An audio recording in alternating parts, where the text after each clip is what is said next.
Jazz Clippers last night. Utah, a 2-1 series lead coming in, but the Clippers at home coming out hot right out of the gates. It's Paul George early, knocking down the three. And then his running mate, Kawhi Leonard, looking to get involved. PG gets it to him. 30 points in the first quarter for the Clippers. They're off to a blistering start. Second quarter, Clippers by 23. Paul George in the lane, throws it down with two hands. But if you think that's something, take a look at this. Kawhi Leonard. Here he comes down the lane. Oh! Throwing it down on Derek Favors. Oh, that's a poster. Vince Carter will offer his thoughts in just a moment. Kawhi with the big slam. Clippers by 24 at the half. Fourth quarter. Here's a bad moment. You see Kawhi bumped by Joe Ingles in transition. Got a little bit of right knee pain. He would leave the game but remain on the bench. He would say afterward, quote, "I'll be good." That obviously is a huge factor going forward, but the Clippers were good last night. Good enough for a 118-104 win that series, now tied at 2 games apiece. Meanwhile, the game of the night was in Atlanta. Game 4, Hawks, Sixers. Philly up 2-1, coming in. 4.5 to go in the second quarter. Joel Embiid still working with that meniscus in the right knee. He was good in the first half. His team was better. That one gets to go. 62-49 Philly at the break. But the Hawks not giving up. Huge third quarter. Down by 7, but not for long. Bogdanovich, no. John Collins, yes. 14 points, 12 rebounds. Got both there. It's a 5-point game. Start of the fourth. Hawks within 2 now. Kevin Huerter working on the perimeter. Bogdanovich, he had 22 points. Hawks take the lead. 5 minutes to go in the game. Tied at 92. Good game. Trae Young throwing it up. Clint Capella throwing it down. 18 assists for Trae Young. Hawks up 2.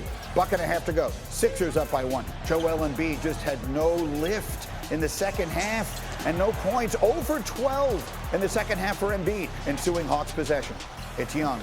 Little floater in the lane. Just 8 of 26 on the night. But that one goes. He scored 25. Hawks by 1. 14 seconds left. Sixers down 1. Where are they going to go? Joel Embiid. Oh, he usually dunks that. But this time he goes to the hole. Can't get it to go. Ball's out of bounds. It's off Ben Simmons. Doc Rivers can't believe it's going to get away. Last chance for the Sixers. 4 seconds left. Down by 3. Where are you going to go? Seth Curry. That's not a terrible look, and it comes close, but it's no good. And the Hawks win it. 103-100. Series tied at 2 games apiece. Joel, let's talk. I just didn't have the lift. Thought I got fouled too. But usually I would go up and, especially for a bucket like that, trying to dunk it. But I just seemed to not be able to, jump for obvious reasons and stuff. But, you gotta, think about game 5. So it's basically the knee. Yeah, just trying to do the best I can.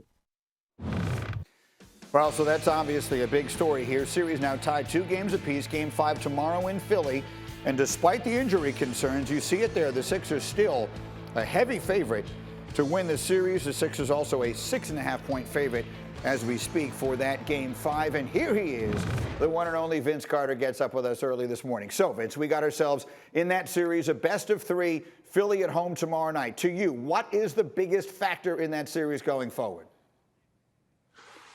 Greeny, you talked about it. Joel Embiid, he's been dominant. I mean, dominant in the first three games of this series, as well as the first half of the fourth quarter. And then the second half happened. The knee tightened up, pain, whatever the case may be. He didn't look like Joel Embiid.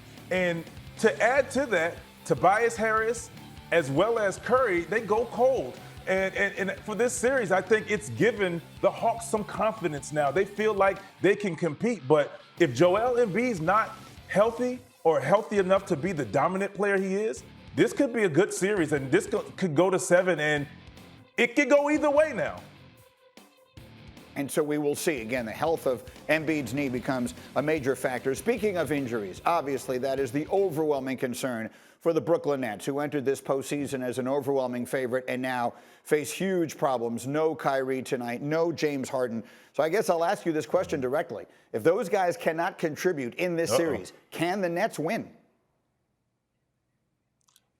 In the series, it's tough. I mean, you're going to need KD to average 40, 45 a game. And I say that because he's going to have to score a lot. But they're going to need help from Blake Griffin and Joe Harris to play out of their mind and just big-time basketball, because right now, I mean, we're seeing how physical PJ Tucker and the Bucks are with KD. So the game plan, if there's no Kyrie, if there's no Harden, they're just going to hit him and try to wear him down, get him frustrated, and get him out of his game. And now put the onus on the others who's left for the Nets to win the series. So I think the important factor is if there's no Kyrie, but that other guy, James Harden, runs this show, and he makes the game easier for the Nets and the others. So they need James Harden back for sure.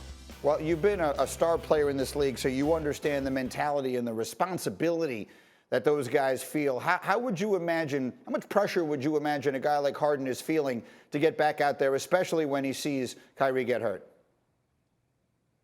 Especially with the social media era to add to that. It's a lot of pressure. And, I know he wants to get out there. There are the reports that he tried to work out to see where he was, and he's not quite there. And you don't want to get in a situation, Greeny, like the Lakers did with AD. You understand why AD tried to play.